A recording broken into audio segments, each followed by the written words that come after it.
Alrighty, yo, what is going on, guys? Achilles here, and we're going to be doing another Tier 10 tank review here real quick. Well, not real quick, but we're going to be doing one. And this time we are going to be doing the FV215b, the British Tier 10 Heavy.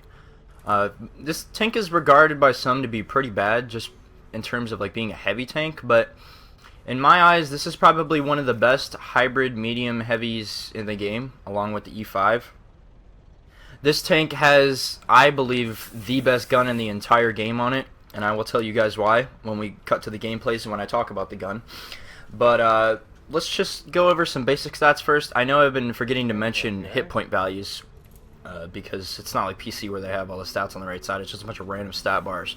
So, hit points wise, the FV215b has 2,500 hit points. So that is on par with the IS4. It is 300 more than the E5, 200 less than the E100. So it's pretty much tied for third place with the IS4 for most hit point value, or most hit points at Tier 10 for a Tier 10 Heavy. So this thing can take quite a beating if you're in a situation where you have to take hits and you have to fight yourself or fight your way out of it. This is probably one of the better tanks for taking hits. I'd probably rather be in an IS4 if I had to take hits, but I mean, if you need to be able to shoot quick and be very, let's say, flighty with your shots, then this is definitely the tank I would rather be in. But anyways, let's get into the armor profile. So you've got 152 on the front, 102 on the side, and I wanted to talk about that because that is very deceptive. Most people see that and they're like, oh, I can side scrape with this. You're not going to be able to in some situations, which I will highlight in a second when we talk about that. And then 76 on the rear, no surprise there, pretty bad. And then 254 on the front of the turret, very good, it's very good. And then 152 on the side and 102 on the rear.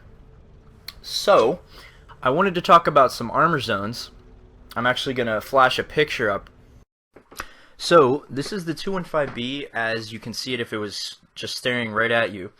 And as you can see, the upper plate is effective of 304, it says there on effective armor. I don't know how accurate that is because with my armor inspector that I have on my phone, it says it's only around 240 to 250 millimeters effective, even if you're angling it slightly. But I mean, it's still pretty thick. Like, the upper plate is not very vulnerable to getting penned by any like heavies or mediums or anything unless they're shooting down on you.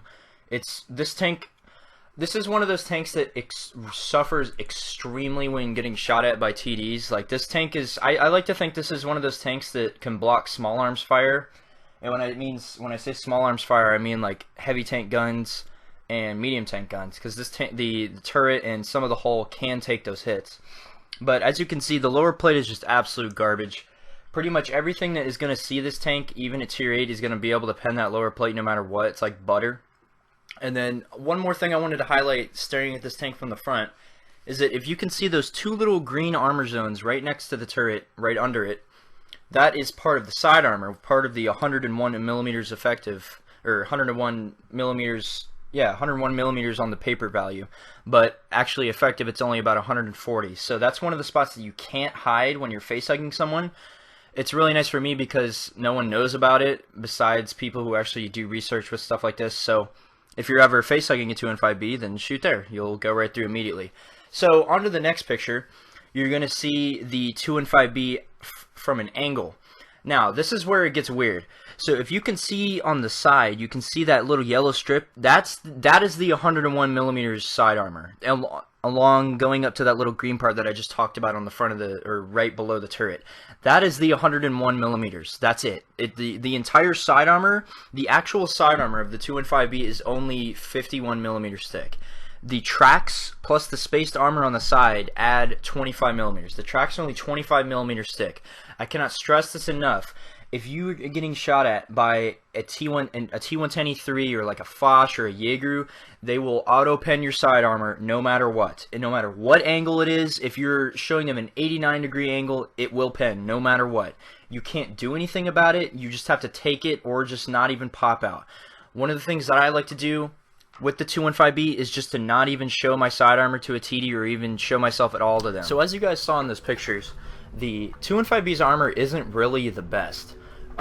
it's really deceptive on paper, and that's why I felt it was necessary that I show you guys those pictures and just to talk about a few things. And another thing I wanted to talk about that I forgot to mention in the paper, in the images or whatever, is the top of the turret and the top of the engine deck. The top of the turret on this tank is only 50 millimeters thick, so pretty much the same situation with the sidearm, or if you're getting shot by like an E3 or Foch or something, their guns will auto-pen the top of your turret or your engine deck if they're shooting down at you. So if you're hull down and you think, oh man, I'm invincible, I have this really nice turret, you're not. If they shoot the top of your turret, you're done. I mean, it's not going to kill you. You have 2,500 hit points to throw around, but it's preferred that you don't, just because hit points are really huge in the end game if your team is losing. So pretty much you just want to keep that covered. Well, not covered, but you want to keep it from getting exposed for too long. So another thing I wanted to talk about before we get into the modules is I wanted to tell you where those little 140 millimeter effective things were if you're looking straight at the tank. So if you're actually like face hugging this, or you're looking directly at it and you're close enough to hit it, if you can see where the exhaust is coming on them from each side, if you shoot those two little rectangle blocks right behind it, not the ones with the little gray things, but the ones right behind it, you will hit that. If you hit that, it'll go through every single time. So that's another one of those weak spots that you can't cover on this thing. So let's hop right into the modules. So on the 215B, you're getting a Rolls-Royce Griffin 950 horsepower engine, which it's pretty good. It's not bad. This tank is not slow, but it's not super fast. You can get up to about 35 kph and keep that on flat ground. Guys, I have no idea what happened to my mic, but pretty much all I was saying right here is that it's pretty fast, give or take 1 or 2 kph, but I mean, it's not as fast as the E5, and you're not really going to have any problems going uphill. So that was pretty much all you missed when my mic cut out, and this is the only time it does it, so I'm sorry about that. But yeah, so we'll do the gun last, and then the track traverse. So I wanted to mention the track traverse just because I don't know if any of you watched my E100 review, but the track traverse on the E100 is 22 degrees. This one is 38. So what that means for you is that if you see like an Object 140 or a 430 or like a bat shot or something, and he's trying to circle you or some shit, you are pretty much going to be able to pretty much combat them. You can keep up with them while you're turning. This thing does not turn slow. I'm pretty sure the only tank I would be scared of if I was you is pretty like a Leopard, because that tank turns and goes really fast. So that's pretty much the only tank I would really worry about if he was circling you. But pretty much all the other mediums you can keep up with, so you're not getting just raped in the side constantly.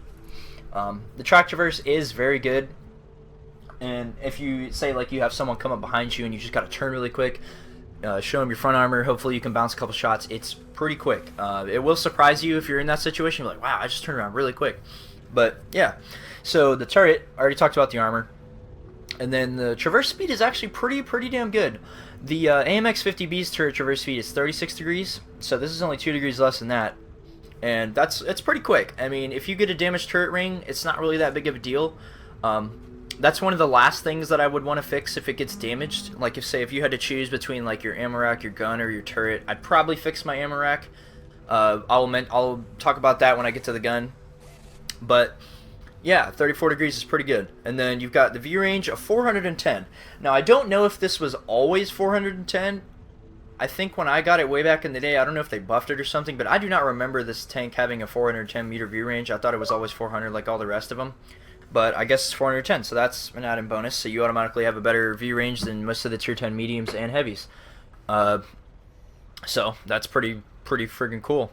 So you have now onto the gun. Now I believe that this is the highlight of this tank. The gun makes this tank.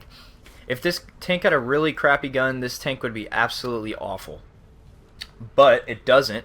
So you get the 120mm gun L1A1. So this is pretty much the basis for pretty much all modern heavy tank guns, or MBTs, or whatever you want to say. This is pretty much like the prototype, and most developments are off of this design. So it's really a really influential gun, and I can see why most tanks or MBTs base their models off of this gun, just because of how good this gun is. I mean, this is a video game, but this gun is fucking awesome. I can't really put it any other way. This gun is fucking awesome. So you're looking at a 6.90 rounds per minute, and you might be thinking, wow, it's okay. I mean, 400 alpha, it's okay. But let's take a gander at the E50M. 6.25. Now the E50M, the 105 on the E50M rolls 390 average and only has a 6.25 rounds per minute. So you're looking at 6.9 on the 215B with 10 extra average alpha, as opposed to the 6.25 with 10 extra less alpha. Or 10 less alpha. Wow, that sounded weird. But it's just the DPM on the 215B's gun is absolutely fantastic. Another tank I'd like to compare it to, I'm pretty sure it's better than the Pattons as well. Yeah, look at that, 6.82. I mean, it's barely better, but it's still better. And you get better average rolls with the 215B's gun. So the DPM on this tank, absolutely fantastic. I couldn't have asked for a better, rate of fire. This gun really does deliver, and people underestimate this gun just because it's like, oh, it's a 215B, it doesn't have any armor. What can you do to me? But this thing really does bite back. This tank is the DPM machine of tier 10, if excluding the T57, because that's an autoloader. Just for single shot guns, this tank is the king. So 6.90, that's going to equivocate to about a 7.5 second reload. With my setup with Brothers in Arms, gun rammer, vents, you're going to have like a 7.18. Now, if you want to be a madman and take off the fire extinguisher and run coffee, that'll get it down to about 6.88, a 6.88 second reload. It's unbelievable. That's like almost STB status. But enough about the rate of fire. So you get 259 pen with AP, 326 with APCR, and 120 with HE, which is very surprising. So most of you may know that the British have a thing with their HE. It's called HESH, but it isn't a premium ammo on this. This is just the standard HE. You can pen a couple tanks that I would advise shooting HE at. Like, say if you have like the rear of a T95 or like the rear of an IS-7 or something American or something Russian with like a really crappy rear armor. You can pen with HE. You'd be surprised some of the things you can pen with HE. Of course, you always want to shoot at waffles and stuff with HE just because it's paper. But when I show you my consumable setup, I'll mention why HE is kind of iffy. But the aiming time and the accuracy. Okay, so this is pretty much what makes this gun as fantastic as it is. The aiming time is only 1.7 seconds. That is better than the Leopard 1. The Leopard 1 has a 1.89 second aim time. The accuracy is 0.33. Now that is pretty fucking good for a heavy tank. Now, I don't know of any other heavy tank in the game that has this accurate of a gun. I'm pretty sure the most accurate gun I've seen is like 0.34. I think the 50B is. I think the 50B is 0.34 or 0.35, one of the two. But this is the most accurate heavy tank gun in the game. And what the stats don't tell you is how good the dispersion is on this gun. When you're turning your turret, when you're moving, if you're doing both at the same time, the dispersion of your spread, of your shot spread, how big that circle gets, it really does not change very much. Again, if you run a vertical stabilizer, you have like smooth ride and snapshot, it just makes it even better. I'm going to show you in the gameplays that I have just how good the dispersion is on this tank. You can hit shots on the move that you would never think you could hit. This gun is just it's absolutely fantastic. I mean, I can hype it up as much as you want when we're talking about stats here, but you're just gonna have to see it to believe it. So, enough about gun and company. So let's go over equipment. Now, one thing I wanted to highlight about equipment is that pretty much the only essential thing that you're going to want to have just to make sure that you're super competitive against other tanks is the gun rammer.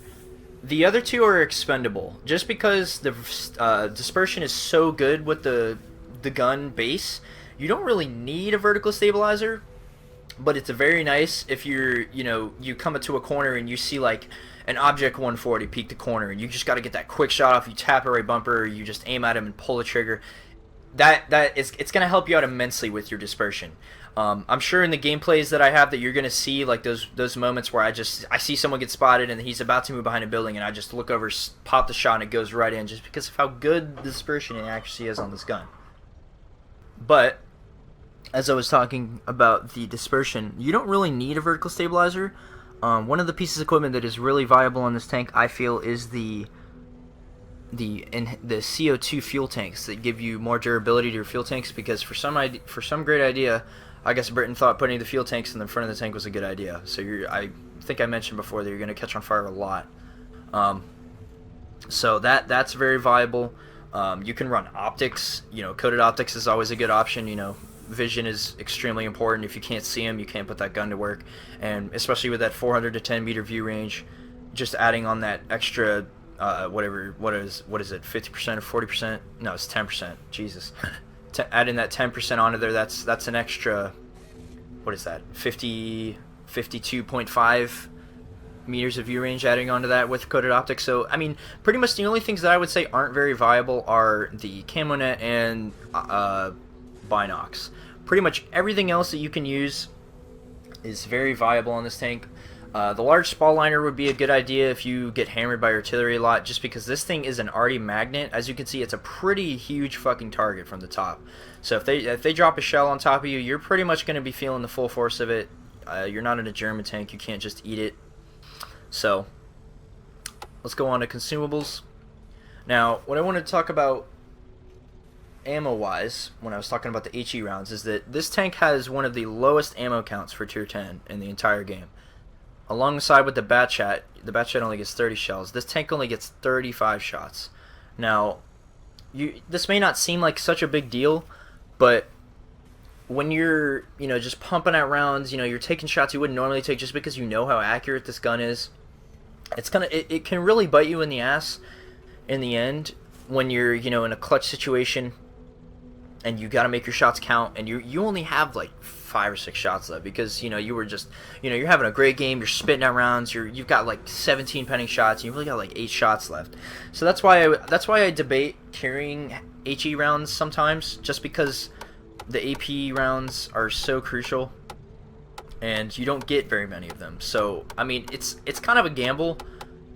I mean, it really all depends on how good of a game you're having and how effective you are in using this small ammo count. So I've been a lot better about managing the amount of times I take risky shots, just because I know how low the ammo count is on this thing. And then, small repair kit, small health kit, and then automatic fire extinguisher I feel is essential on this thing just because of how much it catches on fire. I mean, you can run a large health kit. I mean, your crew doesn't really get knocked out much. But, that's pretty much it. Alrighty, so this is the first game I have for you guys. This game was from my live stream last night. I was playing with good buddy of mine, Panzerfaust. He's in the war clan, and his favorite tank in the game is the Conqueror. He's told me, so he's very proficient as well with the 215b and stuff like that. But as you can see here, right off the rip, we got the bottom spawn. This is one of the weird encounter variants, but it's not going too slow. We're going, what is that, like 20 kph going uphill? It's not bad. But I mean, you're still going uphill. You're still in a heavy tank. It's still going to take a little while. But I mean, this game was really frustrating. You'll see why towards the end. I was so tired of getting killed by TDs at this point. I just blew a gasket when you'll see what happens. But right off the rip, this tank is really good in a hold down position, and they didn't really have any like super huge TDs that came up with us. So I was thinking, okay, I'll just come sit on the back of this hill, work both sides, see what I can do.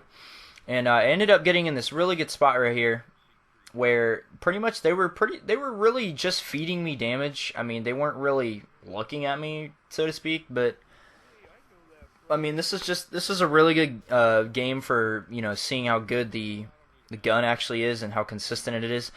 And as you saw that aim time, you see that dispersion after the shot. Like, it's just, I mean, you'll see here when I aim in, you see how small it is when you're moving. Like, it really doesn't move at all.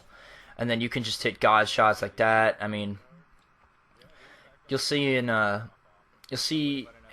when I start shooting at people in town, you'll see the snapshots actually starting to work, and you can just see this rate of fire right here. Like you can almost permatrack people. It's not quite STB status. I really wasn't looking forward to taking a hit from that Death Star. Luckily, he wasn't aiming at me, but there you go. There's that accuracy again. I was aiming for that drive wheel. You can hit those shots, and then I was looking for the side of his turret. I hit it. Like, this gun is just absolutely fantastic, and there's no artillery, so I don't have to worry about getting nuked. So this is where I kind of go for the people in the town, and I mean, I think there's like 4 or 5 of them. There's like a Tortoise, a ENI-75. I think there's a 4.502B over there at the end of the town. I don't actually end up getting shots on him. This mouse, I pretty much worked him to death. He didn't really have very many options here. I mean, I was hold down. He could have hit the top of my turret where the viewport is, but it's a pretty difficult shot. You'll you're gonna see this accuracy on the gun when I'm shooting his turret cheeks, and you can see the turret's pretty effective here. I end up bouncing quite a few shots. This tortoise, you know, you're gonna see here in a second when he shoots me. Yeah, that was one off the upper plate, and then it's just this DPM and shooting in a tortoise. I mean, the tortoise has one of the best DPMs in the game with that 120mm gun, and as you can see, I'm just tracks are eating shots, bouncing off my upper plate. I'm pretty sure he bounces off my turret with one of the next couple shots here. Yep, there's one right off next to the gun, but you can just see the accuracy of this gun, the rate of fire. It's fantastic. Like I seriously have no complaints. Yeah, just look at that aim time. It's absolutely beautiful. And then things started looking pretty bad for the team. All the people that went Valley pretty much got wiped out, so it's pretty much just all of us up top here, and give or take those few guys that are just sitting on the bridge being sniper warriors. So the tortoise moved back, so I'm like, all right, let's see if we can get some shots on this mouse here. And you can see that aiming time, that accuracy is beautiful. Another bounce off the upper plate there. I mean, like, this tank is it's fantastic, man. Another bounce off the turret, like, and that's what I was talking about earlier with the garage review. You know, I was talking about that small arms fire thing. This is the kind of thing I was talking about. Now, the tortoise isn't really the best, you know, like super TD with like a huge gun or whatever. But you know, I still consider that a small arms fire. And then I actually take my first damaging shot right there. To the lower plate. I was getting a little too overzealous shooting that mouse and stuff, but you know, he shot me and I tracked him maybe a second after, but I still beat his reload just because of how good this gun is and the reload time and the rate of fire and stuff. So I don't think I get this shot off here. No, he backs up, and you're gonna see here in a second after I put maybe one or two more into this mouse. I think 2 more shots I get into the mouse. That was a stupid shot. I should have just shot his turret. I didn't really think I didn't think that was going to go in. It when I took the shot. I was just hoping for a miracle. I got unlucky there, bouncing off of the machine gun hatch right there, and then you can just see the accuracy of this gun like that. Man, you're just threading the needle. I can't complain. And then you're going to see here, I think I get 1 or 2 more shots off on the mouse. Actually, no, I don't. This is where I meet my demise to one of those stupid TDs I was talking about. And this kind of made me go overboard just because I was tired of getting killed by fucking TDs all night. It's just so annoying. And then, you know, we ended up losing that game, so I just kind of cut the rest of it. I mean, just kind of stared at people for the rest of the game. So as you see there, really, really good game. 6,900 damage, 3 kills, and 1,200 spotting damage.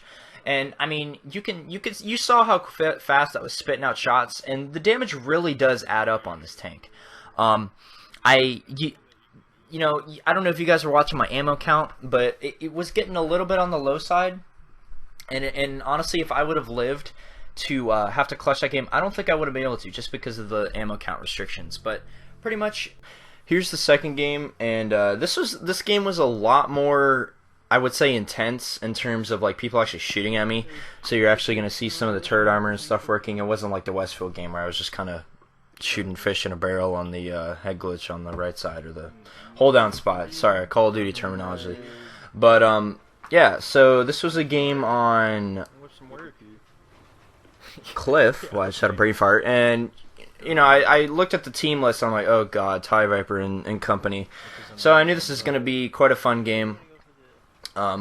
So my initial plan was, you know, since it's encounter, I'm just going to go take the middle and there's no artillery. So I pretty much play this thing like a really slow medium tank. And it pays off a lot of times, because if you get aggressive and you use that gun like you should, it really, really, really does pay off, just because of it can compete with medium tank rate of fires. But you're going to see me get lucky a little bit here and towards the middle of the gameplay. You'll see why, just because I don't get focused. And then this dumbass runs into me. We got an Asian woman driving their IS-7. So that was cool. And, yeah, so pretty much just driving in a position. I really don't know if you guys noticed the what do you call it last game? The terrible side armor when that Death Star nuked me. Now, I know that there is 6mm of spaced armor on the side, like right over the part where the tracks start, and that can stop some HESH shells, but I'm assuming he shot me in like the back of the like where the exhaust and stuff comes out, so I don't really know. But yeah, pretty much no one goes around the east side of the mountain on the other side of the map. So we kind of get flanked pretty hard here, but we have a pretty good counter for it. So pretty much just rolling up here. I really like the spot in this tank just because of how good this turret is. And yeah, there's that. I thought it was going to go through just because of the angle he was at, and then he angled it at the last second, so kind of disheartening. But you're going to see me and the Asian woman driving work this 215b here, and he can't really do anything about it. I mean, he can try to pull off some snapshots at the top of my turret, but I think I forgot to mention that the top of this turret can be extremely annoying sometimes. If you don't hit the flat part before that like sloped weird angle starts, you're just going to hit the viewport and knock it out and not do any damage. So that's one of the fun facts about the top of the turret. But you're going to see this gun handling here. Like when you saw I just stopped driving, my aiming circle is not big. Like look at it here. That is so small. Like the dispersion is so good. And then you see here, super quick reload. And I wanted to get rid of him because he's playing with TIE Viper and stuff. I've seen him before. Got to get the goodies off the battlefield first. Sorry, bud. But this rate of fire, you know, the turret. I mean, if they really wanted to, they probably could have shot me in the side where that 101 millimeters effective armor is. But I'm giving them such little exposure time to do that. And then you can see there, that right there is what the 215b is made of right there, the gun. I literally just clicked my right bumper and shot and hit him because the dispersion is just absolutely fantastic. And you don't really have to worry about missing those shots. And then you saw there I was shooting an E50. I think that was an E50. I think that was an E50. And you know, I just point click at the turret real quick, didn't take any time, just kind of shooting for the stars. And then there you go, you see the accuracy taking out that 704. Now this game was getting really intense because my good buddy I'm Dibs died on the hill trying to kill those people coming around, and I didn't really know how long we were going to be able to lock this down, but we ended up doing pretty well. And I loaded an APCR shell just so I could get through a superstructure and secure that kill, so I wouldn't have to worry about getting shot from two fronts, because that's really not good at any time. And this 1390, I was just kind of keeping tags on him just so he wouldn't like try to YOLO me and go around me and dump 6 rounds into me and do 1200 damage to me, because that would not be cool. I get a really lucky shot there. There you saw when I shot the other 215b that you saw that gas tank. If you shoot anywhere towards the front drive wheel area, there's 9 times out of 10 you're going to hit the gas tanks, and then the next one's going to set them on fire. So just keep that in mind if you're ever shooting at one of these things. I don't really think he knew that I could shoot him there. But as you saw, we turned this intense situation to pretty much having only 2 people in front of me, which is really nice. There you go. You saw the E50M turret getting penned there. And then you're going to see what I was talking about earlier when I said that I got lucky. When Phoenix goes and focuses the IS-7 instead of me here in a second. But, you see I'm just looking around, keeping tabs on him, making sure he doesn't come up behind me. But then he ends up, I'm really glad he didn't shoot me, because I would have been very depressed. But I guess he wanted to kill him because he was low health. And then you could see this rotation time. As you can see, it's not too slow. I mean, it's not amazing fast, but it's not bad. But I mean, the T-54E1 isn't really the fastest medium, but then again. So here you see I'm kind of playing a little bit risky here. Well, not anymore because the Death Star's dead, but when I was peeking to shoot at the Death Star, I was kind of taking a risk knowing how good that gun is. I mean, if he was shooting Hesh, he probably would have just shot my turret and done splash damage, but I'm 99% sure that the AP rounds that he had would have gone through. So here I am. I was getting a little cheeky. I'm like, all right, let's see if this Hesh ammo can go through the lower plate of the 416. But I hit the shot, but I think he angled it down when I shot it, and it just did only 100 damage splash. I mean, just fun experiments, seeing what I can pen and what I can't pen with Hesh ammo. So I don't know. When towards the end of the game, I like to do stupid stuff like that. And I honestly, I don't think I get any more shots on anybody after I kill this 416.